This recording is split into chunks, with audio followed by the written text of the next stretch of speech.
Maka kemudian paketnya adalah berarti parametrik ya, parametrik karena dia numerik berdistribusi normal. Maka jenis uji parametriknya adalah ini. Jadi yang di sini ini semua ini adalah parametrik. Ini parametrik ini.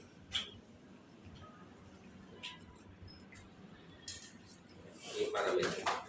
Yang di sini ini adalah non parametrik semua ini. Ini non parametrik. Jadi karena datanya numerik, jenis hipotesisnya komparatif, kombinasi variabelnya tadi juga numerik, dan kemudian berdistribusi normal, dia berpasangan karena pre dan post test, ya, dalam satu kelompok berpasangan pre dan post test, dan pre dan post test itu berarti dua kelompok, maka analisisnya menggunakan uji T berpasangan. Ini adalah parametrik, ya, parametrik. Nah, kalau ternyata tidak normal, ya, numerik, tapi tidak normal, jadi tidak normal, dia komparatif berpasangan dua kelompok, maka kemudian tidak jadi pakai ini karena tidak normal, pakainya Wilcoxon. Ini non parametrik, ya, Wilcoxon. Nah, kalau datanya kategori, maka tidak perlu diuji normalitas datanya, langsung saja kalau dia komparatif berpasangan dua kelompok langsung Wilcoxon. Ya, seperti itu. Nah, kalau kemudian tidak berpasangan, ini misalnya judulnya jadi yang merah ini, perbedaan pengaruh TL dan massas dalam meningkatkan LGS sentilutur. Berarti di sini ada O3 diberikan massas dan kemudian diberikan post test O4.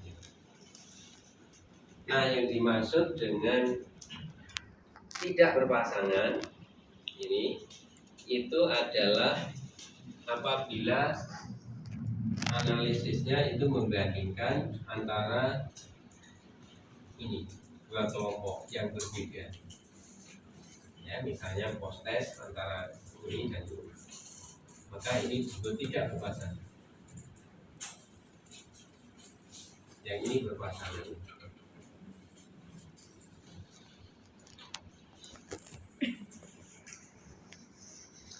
Ini juga tidak berpasangan. Kalau ini berpasangan, mungkin ini hipotesis 1, apakah TL bisa meningkatkan LGS. Ini hipotesis 2, apakah massas bisa meningkatkan LGS. Kemudian ini hipotesis yang ketiga, apakah TL lebih baik dari massas, atau apakah ada perbedaan antara TL dan massas dalam meningkatkan LGS itu. Maka ini kemudian pakai uji T tidak berpasangan kalau datanya numerik dan normal, hipotesisnya komparatif tidak berpasangan dua kelompok. Tapi kalau tidak normal pakainya Mann-Whitney non parametrik, ya, Mann-Whitney. Atau kalau datanya kategori langsung saja tidak uji normalitas, ya, data kategori tidak perlu diuji normalitas di sini. Maka kemudian langsung hipotesisnya komparatif tidak berpasangan dua kelompok pakai Mann.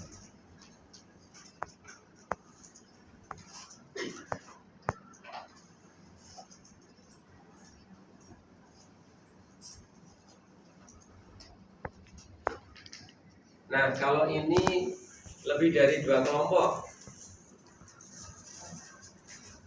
misalnya ini diukur satu kali lagi, ada O3. Jadi ini pre-test, post-test, ini follow up, ya. Yang ini juga begitu. Jadi ini jadi O4, ini O5, kemudian post-test O6. Follow up, ya, di sini. Maka kemudian kalau ini kan berarti datanya numerik, berdistribusi normal, komparatif, berpasangan, lebih dari 2 kelompok. Pakainya repeated ANOVA. Jadi kalau mau menguji ini, ya, maka pakainya adalah ANOVA. Ya. Kalau hanya 2 kelompok, maka uji T berpasangan saja. Uji T berpasangan. Tapi kalau 3 kelompok, 3 kali pengukuran begini, ini pakainya ANOVA. ANOVA nanti akan menganalisis sekaligus ya. Ini dengan ini apakah membaik, ini dengan ini apakah membaik, ini dengan ini apakah membaik. Pak, kalau begitu kan sebetulnya bisa dilakukan uji T berpasangan yang diulang. Ini pakai uji T, terus ini dengan ini pakai uji T lagi, ini dengan ini pakai uji T. Sebetulnya bisa begitu. Tapi ada analisis yang langsung, yaitu pakai ANOVA.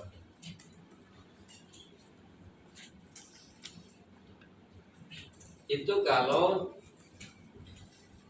numerik dan normal ya pakai ANOVA. Tapi kalau dia numerik tapi tidak normal, nggak jadi pakai ANOVA, pakainya ini treatment. Atau mungkin datanya kategorik, nggak usah uji normalitas data, dia langsung treatment. Ya. Nah kalau di sini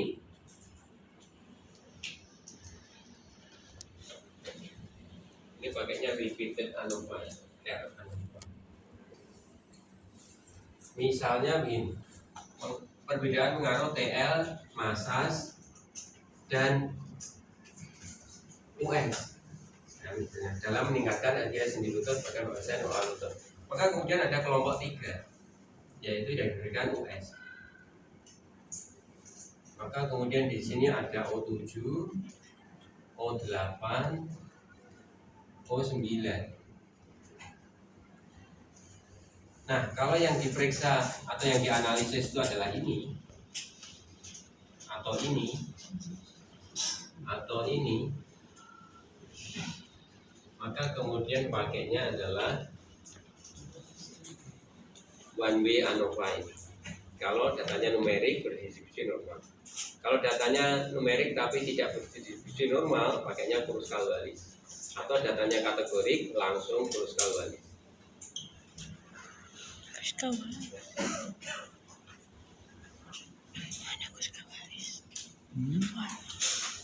Jadi Anda tidak hanya menghafal di sini ya, tapi kemudian ya tahu gambarannya seperti ini.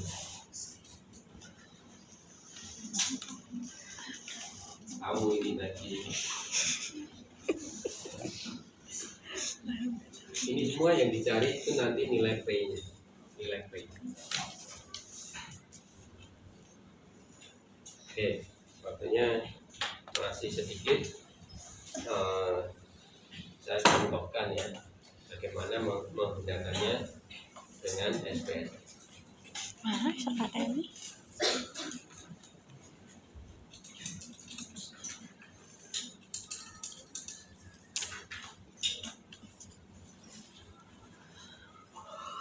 Nanti menggunakan SPSS-nya kan gampang. Yang sulit itu memahami alur berpikirnya ini. Misalnya ini adalah data yang kemarin ya, yang kita pakai untuk ujian praktek. Kita buka SPSS-nya.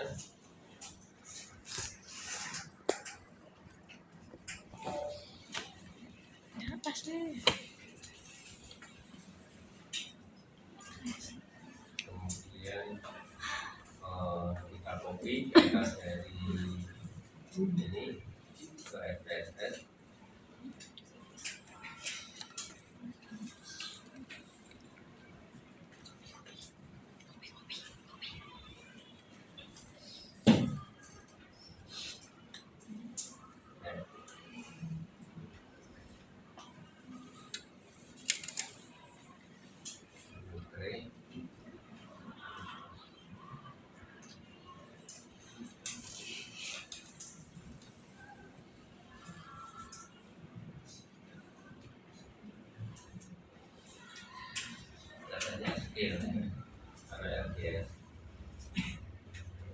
Nah, yang lainnya tidak kita ubah karena kita hanya mau melihat pre dan postnya.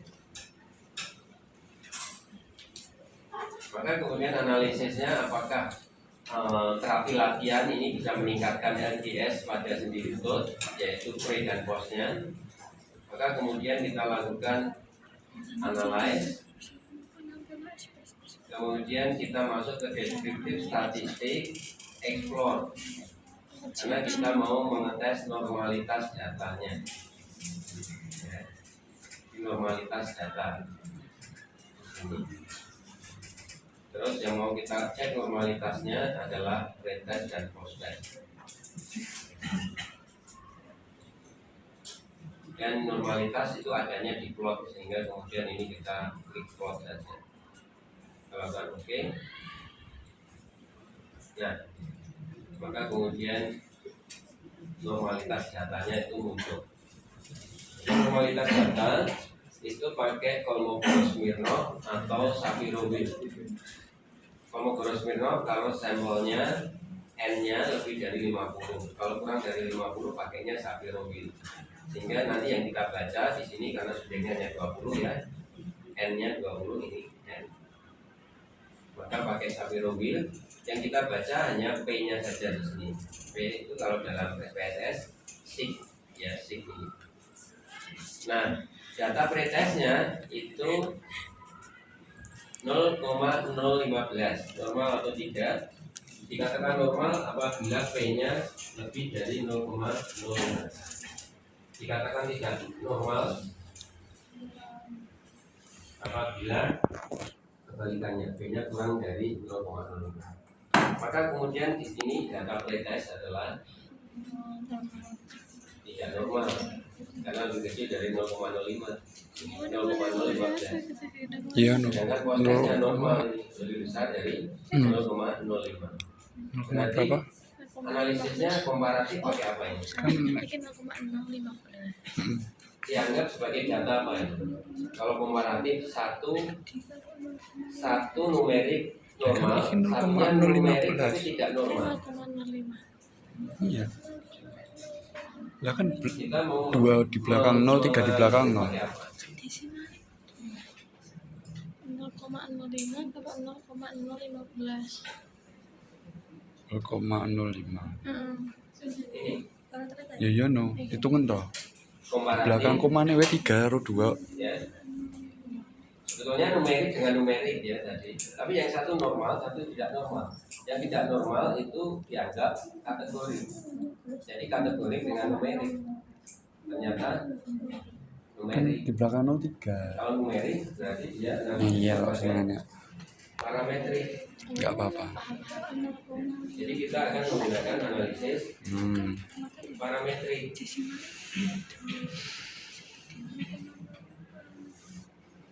Karena ini kan berdua 0,01. Jadi numerik komparatif ya, numerik komparatif.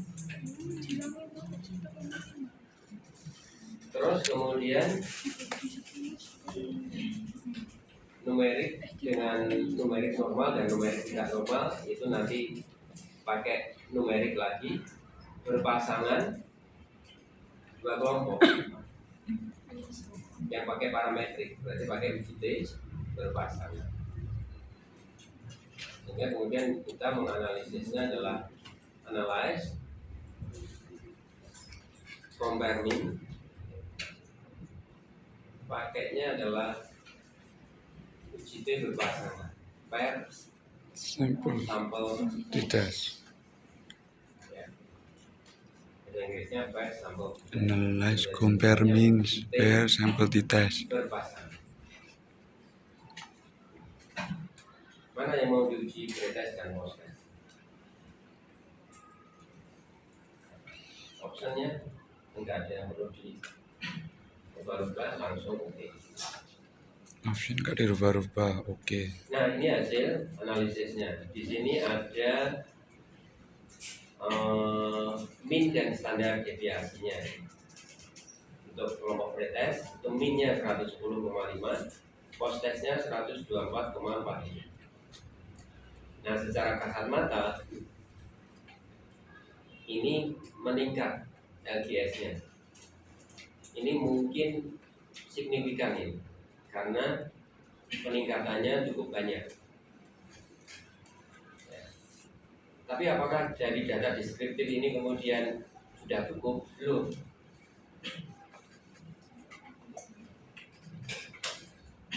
Maka kemudian kita lihat P-nya. P-nya itu sigma. P-nya 0,000. Artinya lebih kecil dari 0,05. Kalau lebih kecil dari 0,05 artinya signifikan. Signifikan. Bukan uji normalitas loh. Ini signifikan atau tidak? Berarti signifikan. A-nya diterima, A0-nya ditolak. Berarti terapi latihan bisa meningkatkan LGS. Kesimpulannya.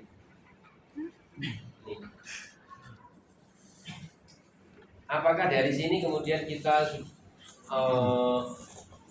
bisa mengatakan bahwa LGS-nya meningkat? Belum. Di sini hanya signifikan dan tidak signifikan. Kemudian apakah dia meningkat? Itu kita lihat min-nya. Ya, ini min-nya. Atau kalau di sini adalah selisih min pre dan post. Ya, selisih min pre dan post. Oh, kenaikannya 13,95 loh. Makanya signifikan, kenaikannya banyak, 13,95. Ya, 13 derajat. Ini loh, dari 110 menjadi 124.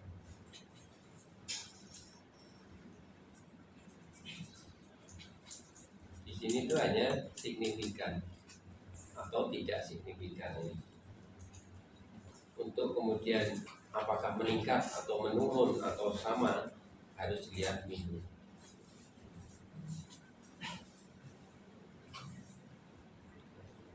Ini baru satu ya yang kita lakukan, uji T berpasang. Nah, misalnya dari uji normalitas itu kemudian datanya dua-duanya tidak normal, baik pretest maupun posttest datanya dua-duanya tidak normal, sehingga keputusannya kita memakai non parametrik. Ya, non parametrik untuk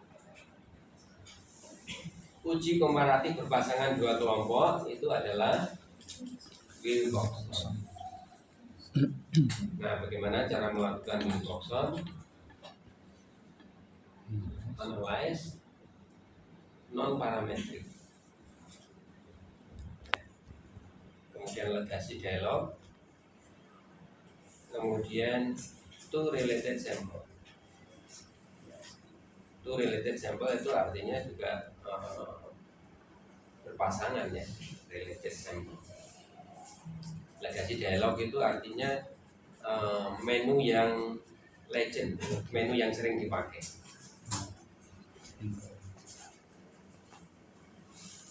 Itu related sample. Nah, Wilcoxon-nya sudah tercentang. Wilcoxon. Apa yang mau dites? Perbedaan pre dan post. Ya, ini nggak perlu kita ubah. Cukup seperti ini kemudian oke. Maka kemudian kalau di Wilcoxon itu tidak ada data min, karena Wilcoxon itu non parametrik. Non parametrik itu umumnya data kategori. Data kategori itu nggak bisa dirata-rata, sehingga di dalam Wilcoxon itu nggak ada min atau rata-rata. Tapi kalau Anda melakukan uji T berpasangan itu ada rata-ratanya. Sehingga di sini hanya nilai P-nya ini yang kita lihat. P-nya 0,000. Artinya apa? Signifikan bermakna. Ya. Pak ini pakai glukosa 0,00, pakai t-test ini juga 0,00, sama saja.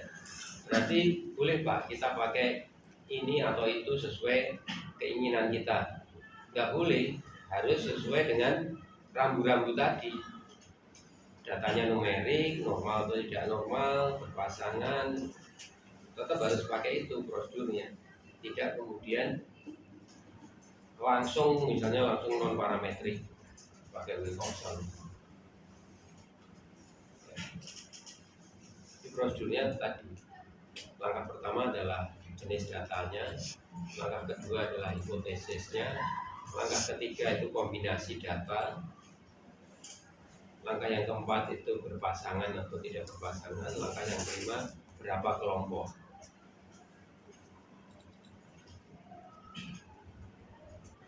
Nah itu terwadai di tabel ini sebetulnya. Jadi kita sudah melakukan CT berpasangan dan glukosa. Sudah ya. Dikasih angka apapun, Anda masukkan di dalam SPSS. Anda mau menganalisis yang manapun variabel-variabel ini, ya semua akan dilakukan oleh SPSS. Yang memutuskan ini loh analisisnya harus pakai ini, itu adalah pengetahuan kita. Kalau SPSS-nya manut-manut saja, Anda mau apakan manut-manut saja.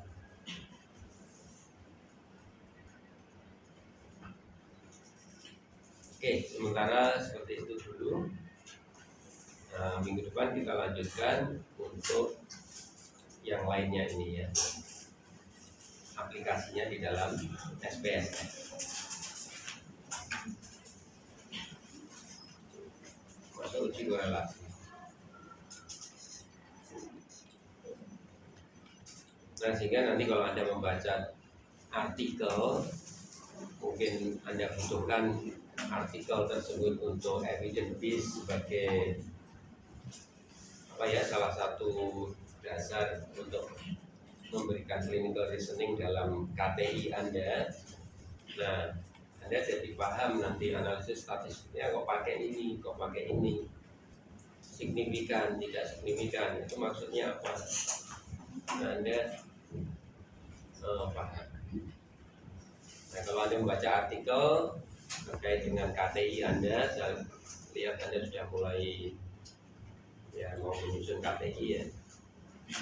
Ada yang Anda tidak pahami, baik sisi metodologi penelitiannya maupun sisi statistiknya, Anda boleh tanya. Mungkin Anda tanyakan di dalam situasi perkuliahan, biar semua tahu ya. Kalau satu persatu tanya ke kantor saya, nanti saya menjelaskannya berulang kali. Tapi kalau pertanyaannya di kelas, nanti bisa untuk semuanya. Saya kira seperti itu pertemuan kita hari ini. Terima kasih atas perhatiannya. Assalamualaikum warahmatullahi wabarakatuh. Waalaikumsalam warahmatullahi wabarakatuh.